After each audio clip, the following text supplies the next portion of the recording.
Hello बच्चों, कैसे हो आप सब। आई होप अच्छे होगे।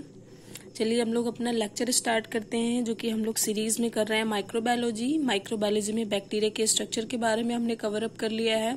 अब उसके आगे हम लोग उसमें बैक्टीरिया में न्यूट्रिशन के बारे में पढ़ेंगे कि बैक्टीरिया में न्यूट्रिशन कैसा होता है। इस लेक्चर में हम लोग उसी को कवर अप करेंगे, यानी कि न्यूट्रिशन इन बैक्टीरिया। बैक्टीरिया में न्यूट्रिशन टू टाइप से होता है, एक ऑटोट्रॉफिक मोड में होता है, एक हेटेरोट्रॉफिक मोड में होता है। ऑटोट्रॉफिक मोड में यानी कि फोटोट्रॉप्स के द्वारा और कीमोऑटोट्रॉप्स के द्वारा। हेटेरोट्रॉफिक मोड ऑफ न्यूट्रिशन में वो पैरासाइट भी हो सकते हैं, सेप्रोफाइट्स भी हो सकते हैं और सिम्बायोटिक भी एसोसिएशन रख सकते हैं। पैरासाइट हैं तो वो लिविंग पे डिपेंड होंगे और सेप्रोफाइट हैं तो वो डेड ऑर्गेनिक मैटर को फीड करते हैं। तो हम लोग एक एक करके इसके बारे में डिटेल्स में पढ़ेंगे। जो टीजीटी पीजीटी से रिलेटेड क्वेश्चन होंगे उसको भी हम लोग इस वीडियो में देखेंगे। ऑटोट्रॉफिक मोड को सबसे पहले कवर अप करते हैं, जिसमें कि यह है पहला फोटो ऑटोट्रॉफिक बैक्टीरिया या photo autotrophs. Use light energy contain bacterial chlorophyll, यानी कि ये लाइट एनर्जी को यूज कर रहे हैं तो इनमें तो पिगमेंट प्रेजेंट ही होना चाहिए। अगर पिगमेंट प्रेजेंट नहीं है तो ये लाइट एनर्जी को यूज नहीं कर सकते हैं।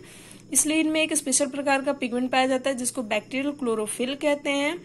ये परफॉर्म करता है फोटोसिंथेसिस, लेकिन ये एनऑक्सीजेनिक फोटोसिंथेसिस परफॉर्म करता है, ना कि ऑक्सीजेनिक। जबकि जो लैंड प्लांट होते हैं उनमें ऑक्सीजेनिक फोटोसिंथेसिस होता है, यानी कि release of oxygen. Land plant oxygen को रिलीज करते हैं जबकि बैक्टीरिया ऑक्सीजन को रिलीज नहीं करते हैं, इसीलिए इसको एनऑक्सीजेनिक फोटोसिंथेसिस कहा जाता है।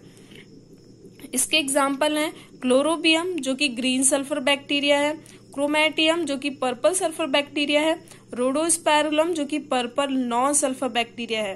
क्लोरोबियम के बारे में टीजीटी या पीजीटी के एग्जाम में पूछा जा चुका है कि क्लोरोबियम कैसा बैक्टीरिया है, तो वो फोटो ऑटोट्रॉफिक बैक्टीरिया है और इसमें एनऑक्सीजेनिक फोटोसिंथेसिस होता है। उसके बाद आता है कीमो ऑटोट्रॉफ, जैसे कि नाम से पता चल रहा है कीमो मतलब केमिकल एनर्जी का यूज करना।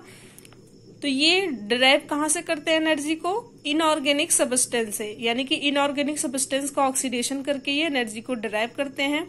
इनमें कोई क्लोरोफिल नहीं होता, जैसे कि फोटो ऑटोट्रॉफ में क्लोरोफिल प्रेजेंट था, लेकिन इसमें क्लोरोफिल नहीं प्रेजेंट होता। इसमें पहला एग्जाम्पल है बैक्टीरिया का नाइट्रीफाइंग बैक्टीरिया, यानी कि नाइट्रोजन का यूज करके एनर्जी को डेवलप करना या एनर्जी को डिराइव करना। सबसे पहले अमोनियम आयन जो है वो नाइट्रोसोमोनास और नाइट्रोसोकोकस की प्रेजेंस में NO2 बनाता है। फिर NO2 जो होता है वो नाइट्रोबैक्टर और नाइट्रोकोकस के प्रेजेंस में NO3- बनाता है, जो